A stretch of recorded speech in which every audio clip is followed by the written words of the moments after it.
Timnas Bahrain akan mendapat tekanan dari ribuan pendukung Timnas Indonesia yang akan memenuhi Stadion Utama Gelora Bung Karno, Senayan, Jakarta malam nanti. Dukungan supporter akan menambah daya gedor Indonesia kala menjamu Bahrain yang akan dimulai pukul 8 malam lebih 45 menit waktu Indonesia Barat. Ribuan supporter Indonesia telah memenuhi Gelora Bung Karno jelang dibukanya pintu masuk Stadion Utama GBK pukul 5 sore. Laga begitu dinantikan oleh publik Indonesia sebab Indonesia menuai hasil imbang secara kontroversial di markas Bahrain. Dukungan penuh dari pendukung akan menambah motivasi dan semangat skuad Timnas Indonesia untuk meraih hasil positif.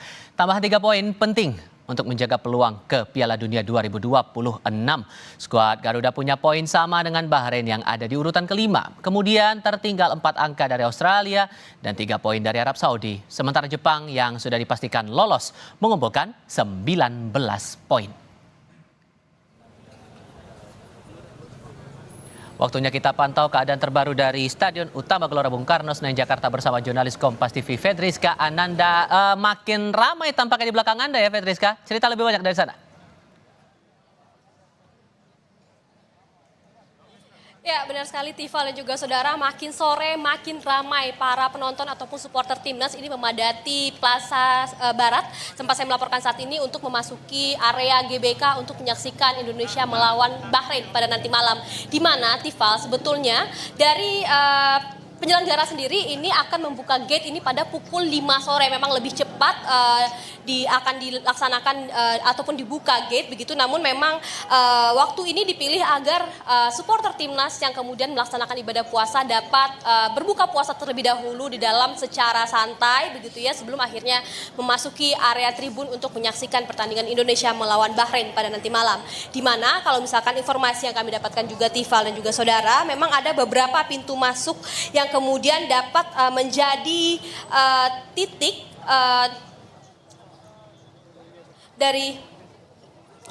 dari masyarakat ini yang dapat menggunakan pintu ini untuk masuk begitu, dari Plaza Timur, kemudian dari Plaza Tenggara, kemudian Plaza Barat juga Plaza Utara. Jadi memang ada 5 titik setidaknya yang dapat digunakan oleh para supporter untuk kemudian dapat memasuki area GBK. Karena memang seperti tadi yang Anda juga sempat singgung Tifal dan juga saudara, di mana kalau misalkan posisi Indonesia saat ini berada di ranking keempat klasmen grup C begitu ya, sehingga memang untuk dapat lolos ke kualifikasi Piala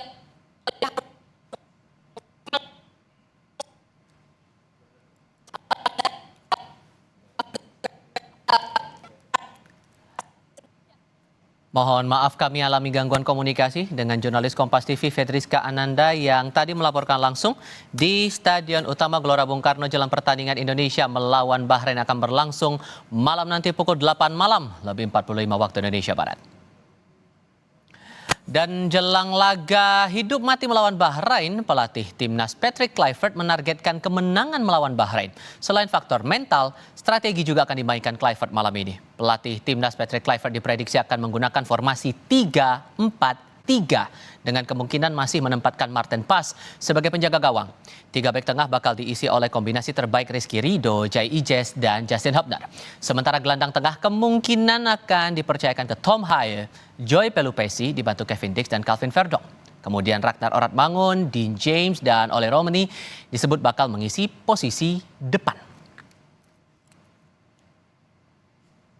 Pertandingan malam nanti antara Indonesia versus Bahrain akan menjadi laga penting. Kedua tim menargetkan kemenangan untuk menjaga peluang lolos ke Piala Dunia. Kami akan bahas bersama pengamat sepak bola Binder Singh dan mantan pemain Timnas Indonesia Indrianto Nugroho. Selamat sore semuanya, apa kabar? Selamat sore. Terima kasih semua sudah bergabung bersama kami. Rasa-rasanya vibes-nya agak beda kalau yang di tanggal 20 kita bertandang ke Australia. Mas Nunung, sekarang kita bertanding di kandang kita sendiri, harusnya membangun optimisme dan soliditas tim ini bisa lebih gampang lagi ya? Iya pastinya, tapi juga jangan confident juga gitu. Jadi maaf, berkonfident juga tentang kita gitu loh. Jadi pemain-pemain kita jangan sampai overconfident gitu aja. Oke, tapi kalau untuk membangun chemistry yang ada dari tanggal 20 ke tanggal 25 ini, apakah juga masih akan jadi PR sendiri menurut Anda? Ya pastinya ini jadi PR buat kita juga gitu. Apakah pemain bisa tumbuh untuk pertandingan pada malam hari ini gitu loh Mas. Kalau untuk pandangan Anda sendiri, Bung Binder, apakah ini akan jadi hal yang rasanya akan menguntungkan posisi kita juga? Karena kita bertanding di kandang kita sendiri, tapi punya catatan juga sebelumnya kita pernah bertanding melawan Bahrain dengan posisi imbang juga dengan catatan yang kurang lebih ya akan menjadi analisis sendiri di sini. Gimana Anda melihat itu? Iya, kalau bermain di kandang sendiri kan itu keuntungan secara non teknis. Karena kan bermain di kandang sendiri tentu yang akan hadir di dalam stadion adalah mayoritas supporter dari tim tuan rumah ya. Tapi kan selain juga unggul dari segi non teknis, timnas kita juga harus unggul dari segi teknis, artinya dari segi permainan. Nah, melawan Australia yang sangat disayangkan dari menit-menit awal itu, strategi yang dipakai oleh Patrick Kluivert adalah total menyerang. Ya kan, padahal pertandingan itu kan adalah 90 menit.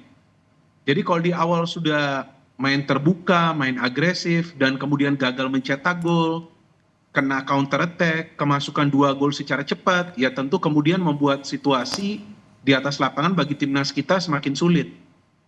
Nah, pada saat sekarang bermain di kandang sendiri, tentu pada saat targetnya juga adalah kemenangan, karena timnas kita butuh kemenangan alias 3 poin, ya saya yakin bahwa strateginya akan tetap ofensif menyerang, tapi belum tentu menyerang secara agresif dan total atau frontal seperti yang dilakukan di Australia. Menyerang sih boleh, tidak ada yang melarang dalam bermain menyerang. Kan kalau mau mencetak gol harus menyerang. Yeah. Tapi kan sepak bola itu kan, permainan sepak bola itu kan terbagi ke 3 lini ya. Lini depan, lini tengah, dan juga lini pertahanan. Jadi harus ada sinergi antar lini. Kalau sinergi antar lini bisa terjalin, bermain lebih sabar, suplai bola ke depan lancar, jarak di antara lini itu tidak begitu terbuka. Nah, saya pikir peluang bagi timnas kita menang akan jauh lebih besar, dan ya seharusnya bisa menang jika ini semua bisa dijaga di atas lapangan. Space, teknis permainan, strategi menyerang boleh, tapi jangan lupa juga jangan sampai kecolongan dari counter attack, transisi positif harus cepat, transisi negatif pun harus cepat. Jadi ya strategi ini yang lebih penting sih kalau menurut saya di pertandingan, untuk pertandingan nanti malam. Tapi kalau membandingkan dengan pertandingan lawan Australia waktu itu, apakah Kluivert menurut Anda, Bung Binder, akan ada penyesuaian dengan treatment saat timnas kita dikelola oleh Shin Tae-yong? Seperti apa ya maksudnya treatment itu? Oke. Kalau menurut Mas Nunung, apakah nanti akan ada hal-hal yang rasanya bakal diintensifkan lagi untuk pendekatan-pendekatan timnas kita bermain melawan Bahrain hari ini? Pastinya, apalagi pertandingan lawan Australia kemarin kita kan sangat-sangat terbuka. Tadi sudah dibilang sama Bung Binder bahwa sepak bola menyerang, bertahan, dan transisi. Nah, bagaimana nanti transisinya? Kemarin kan kita terbuka 15 menit awal itu pertandingan sangat terbuka. Ya, pemain-pemain kita menyerang tapi lupa bertahan. Nah, sekarang juga harus keseimbangannya harus ada antara menyerang, bertahan, dan transisinya. Apakah transisinya negatif atau positif? Makanya pertandingan malam ini ya hidup mati buat kita. Bagaimana kita bisa memanfaatkan peluang dan main di kandang, Mas.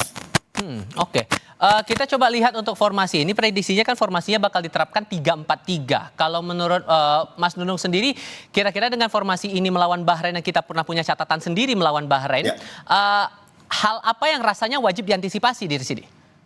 Antisipasinya bagaimana kita egonya. Sekarang kita bagaimana ego pemain-pemain kita.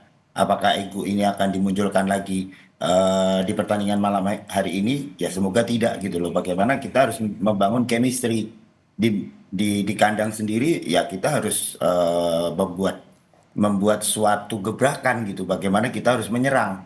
Karena kita nggak akan mungkin lagi dapat kesempatan. Makanya pada pertandingan malam hari ini semoga kita bisa mendapatkan hasil positif di pertandingan malam hari ini, Mas. Oke, kalau menurut Anda, Bung Binder, dengan formasi seperti ini, hal apa yang rasanya bisa mengamankan posisi kita begitu dengan 3-4-3 itu? Iya, kalau dengan 3-4-3 tentu strateginya akan tetap menyerang ya. Karena banyak supporter dari timnas Indonesia yang menilai bahwa formasi 3-4-3 itu berarti bertahan. Kan nggak selalu seperti itu. Iya kan, karena formasi 3-4-3 itu sebetulnya memberikan keseimbangan dalam menyerang dan juga bertahan. Kenapa? Pada saat bertahan akan ada lebih banyak pemain yang turun. untuk menutup ruang-ruang yang terbuka. Pada saat menyerang, akan lebih banyak pemain yang terlibat karena kita akan punya 2 back sayap.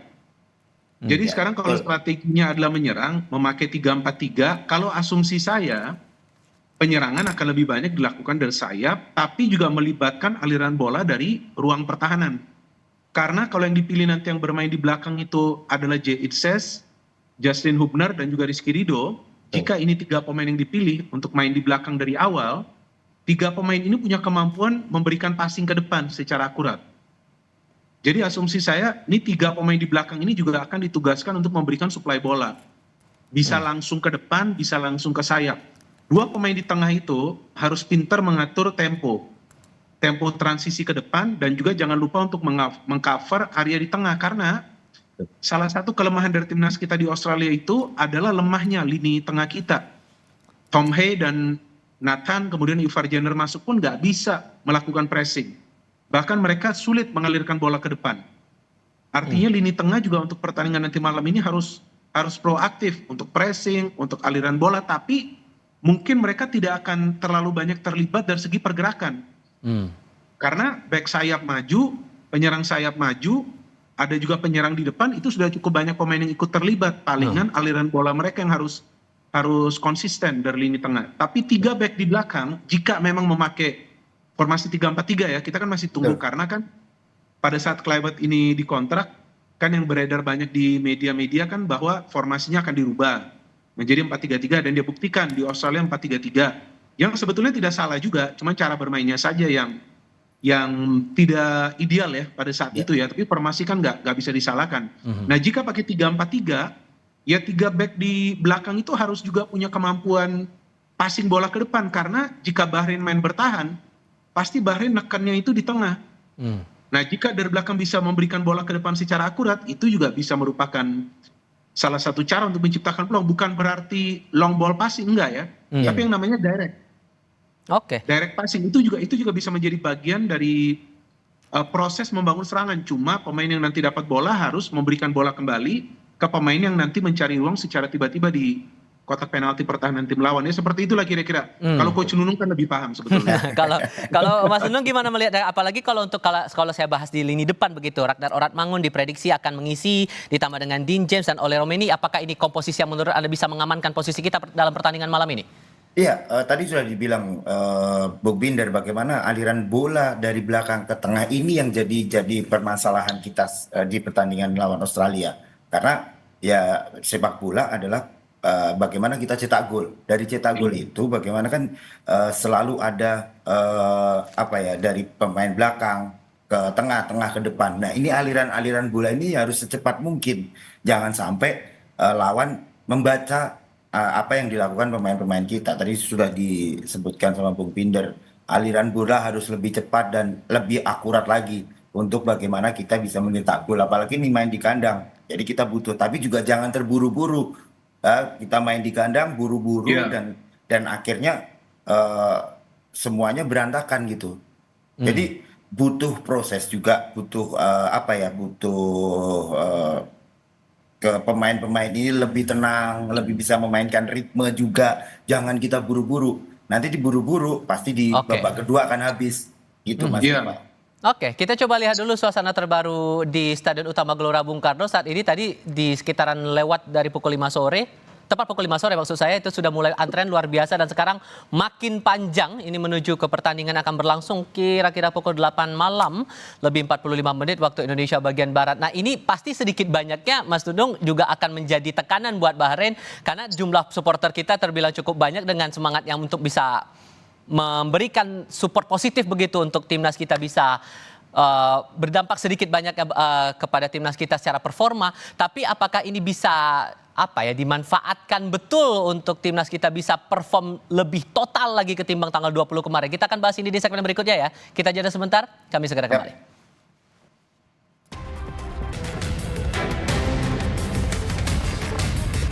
Pertandingan antara Indonesia kontra Bahrain pada malam nanti akan dihelat di Stadion Utama Gelora Bung Karno pukul 20.45 waktu Indonesia bagian Barat. Laga lanjutan kualifikasi Piala Dunia 2026 zona Asia ini akan sangat menentukan bagi kedua tim. Terlebih, laga terakhir di kandang Bahrain berakhir dengan ketegangan dan drama yang membuat laga di Gelora Bung Karno menjadi paling ditunggu supporter timnas Indonesia. Laga yang ditutup dengan hasil imbang 2-2 itu diwarnai sejumlah keputusan kontroversial wasit Ahmed Alkaf. Di antaranya buyarnya kemenangan Indonesia yang sudah di depan mata lantaran peluit panjang tak kunjung ditiup Alkaf, meski sudah melampaui waktu tambahan. Bahkan Bahrain menyamakan kedudukan pada menit-menit akhir laga 90 plus 9 menit. Selain itu Alkaf dinilai berat sebelah lantaran keputusan sanksi berat mudah diberikan bagi pemain Indonesia. PSSI juga telah melayangkan protes ke AFC. Pertandingan malam nanti akan dipimpin wasit yang sudah tak asing bagi timnas Garuda. Sadulo Gulmuradi, wasit asal Tajikistan ini pernah memimpin laga timnas, di antaranya saat Indonesia mengalahkan Vietnam 1-0 di AFC Asian Cup Qatar 2024. Gulmuradi bahkan memberikan hadiah penalti untuk tim Garuda yang dieksekusi oleh Asnawi Mangkualam. Pengamat sepak bola menilai pertahanan Indonesia perlu dibenahi dalam laga malam nanti. Terlebih, Ragnar Oratmangun dan Justin Hafner dapat kembali bermain. Waktunya latihan kan cukup banyak. Mudah-mudahan dalam latihan sudah dipelajari bagaimana mengatasi situasi bola mati. Yang kedua, sistem pertahanan menurut saya juga harus dibenahi. Waktu yang dimiliki oleh timnas saya pikir sudah cukup untuk membenahi pertahanan. Apakah bermain dengan 4-3-3 atau 3-4-3 tentu pelatih yang paling tahu. Apalagi kondisi pemain tentunya sekarang berbeda karena ada Miss Hilher yang cedera. Kemudian juga ada pemain yang kembali tentunya. Ada Oratmangun. Kemudian juga ada beberapa pemain yang kondisinya mungkin juga sekarang sudah lebih baik dibanding pertandingan sebelumnya. Mudah-mudahan kita bisa mendapatkan strategi atau game plan yang tepat untuk menghadapi Bahrain. Pertandingan malam nanti akan menjadi misi balas dendam bagi timnas Indonesia untuk merebut kemenangan yang sempat dijegal Bahrain dengan sejumlah kontroversinya. Timnas Indonesia yang saat ini berada dalam masa transisi kepelatihan bertekad untuk meraih kemenangan demi memperbaiki posisi di klasmen. Sementara Bahrain berambisi tinggi masuk Piala Dunia usai menjadi juara Piala Teluk pada Januari 2024. Masih melanjutkan diskusi bersama Indrianto Nugroho dan Binder Singh. Kalau tadi melihat kita pendukungnya cukup banyak yang sudah mengantri di Stadion Utama GBK. Tapi di sisi lain kita juga punya trauma masa lalu dengan pertandingan sebelumnya saat Indonesia lawan Bahrain gara-gara wasitnya Alkaf. Kalau menurut Anda, Bung Binder, apakah ini akan jadi ganjalan lagi nih saat pertandingan pada malam hari ini? Saya pikir tidak ya. Tentu AFC juga sudah mengetahui apa yang terjadi pada saat itu di Bahrain kan. Tapi kan memang wasit yang punya kuasa mutlak di atas lapangan kan. Dan tentu wasit yang pada saat itu bertugas ya mungkin tidak lebih cepat meniup fluidnya ya. Seharusnya memang pada saat itu ya 98 gitu sudah ditiup. Tapi saya pikir kali ini tidak akan ada hal seperti itu lagi ya. Karena tentu juga wasit yang sekarang ini datang sudah tahulah bahwa kali ini kan bermain di Jakarta, stadion penuh 70-an ribu penonton. Ya, jadi saya harapkan kali ini wasit akan seperti di pertandingan sebelumnya tuh lawan Australia, kemudian lawan Arab Saudi kan, fine-fine saja kan. Nggak ada kontroversi. Sebelumnya juga lawan Jepang. Oke, saya harapkan akan seperti itu agar kita juga sebagai penonton ya juga nanti bisa menyaksikan pertandingan yang sportif gitu. Ya kan pertandingan yang menyenangkan, tinggal nanti kita tunggu hasil akhirnya, ya tentu yang kita harapkan timnas Indonesia bisa menang. Tapi saya pikir kali ini wasit juga tentu akan menjalankan tugasnya dengan baik lah. Saya tidak pernah berpikir tentang hal yang negatif ya, lebih baik kita pikirin hal-hal yang positif gitu. Oke, ditambah lagi untuk pertandingan malam ini Mas Nunung yang akan menjadi wasitnya adalah Sadulo Gulmuradi dari Tajikistan, pernah mengawal pertandingan kita melawan Vietnam. Waktu itu kita menang 1-0 di AFC Asian Cup Qatar 2024. Sehingga menurut Anda ya aman lah harusnya pertandingan malam ini? Itu masalah aman atau tidak aman. Tapi kita jangan berharap ke kepemimpinan wasit juga gitu. Jadi tetap dengan kemampuan kita, pemain-pemain kita. Jadi jangan berharap ke wasit, Mas. Jadi saya berharap kemampuan pemain-pemain kita malam ini dikeluarkan setelah bagaimana kita 5-1 dengan Australia. Ini saatnya mereka untuk showtime dan bagaimana dengan komposisi apapun nanti yang diberikan oleh Patrick Kluivert, dan ya saya berharap bisa menampilkan penampilan yang terbaik pada pertandingan malam hari ini, dan mungkin akan dijadikan motivasi buat pemain kita bahwa ini Indonesia, inilah kami Indonesia. Oke, singkat untuk masing-masing. Kalau menurut Anda dengan poin kita yang sama dengan Bahrain, Mas Nunung, realistis kita targetnya harus mengejar seberapa banyak poin kita? 3 poin. Malam ini 3 poin, terus lawan Cina 3 poin. Ya selanjutnya nanti perkembangannya bagaimana kita lihat nanti. Itu aja, Mas. Oke, Bung Binder gimana? Ya, saya pikir lawan Bahrain dan China itu mutlak ya. Kita menang di kandang sendiri dan saya harapkan nanti lawan Jepang, ya Jepang yang sekarang sudah lolos, ya mudah-mudahan mereka turunin lapis kedua. Iya, betul. Ya, dan timnas kita ya semoga bisa mendapatkan minimal 1 poin. Tapi saya pikir sekarang lebih baik kita sebagai supporter dan juga para pemain fokus ke pertandingan malam hari ini dulu deh. Ya kan, karena malam hari ini yang paling penting nih mendapatkan 3 poin untuk menjaga peluang timnas kita agar bisa bermain di Piala Dunia 2026. Oke, tapi kalau melihat perkembangan dari timnas Bahrain sekarang, rasa-rasanya hal apa yang perlu dijadikan perhatian lah buat timnas kita, terlebih kalau kita bandingkan dengan pertandingan terakhir kita waktu itu? Kalau menurut saya faktor non teknis ya, seperti nanti ya seperti biasalah kalau para pemain Bahrain ini kan ya nanti akan coba untuk mengulur waktu ya kan, karena bagi mereka feeling saya 1 poin saja sudah bagus kalau mereka bisa dapat dari Jakarta gitu.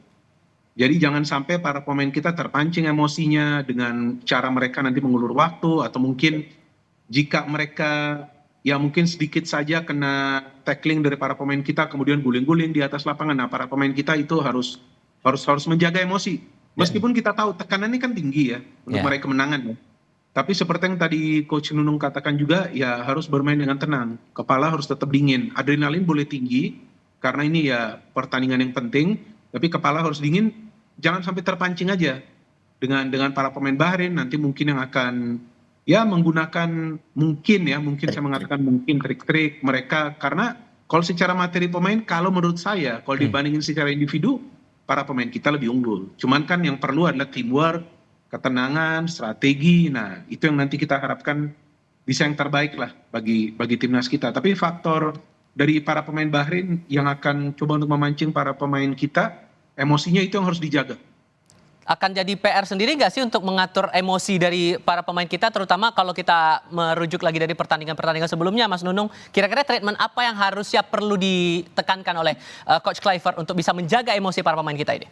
Ya, pastinya dengan main dengan hati mereka. Apalagi nih pemain-pemain muda pasti banyak tadi sudah dibilang Bung Binder, pasti mereka akan bikin trik-trik bagaimana membuat emosi pemain-pemain kita. Ya semoga pemain-pemain kita tidak terpancing dengan hal-hal seperti itu. Makanya main dengan hati dan main dengan enjoy dan nikmati pertandingan pada malam hari ini. Karena tentu saja doa terbaik pasti akan ada untuk timnas kita. Terlebih targetnya adalah mengejar menang bisa masuk ke Piala Dunia 2026. Mas Nunung, Bung Binder, terima kasih banyak sudah berdiskusi bersama kami. Selamat sore semuanya. Thank you, Coach Nunung. Thank you.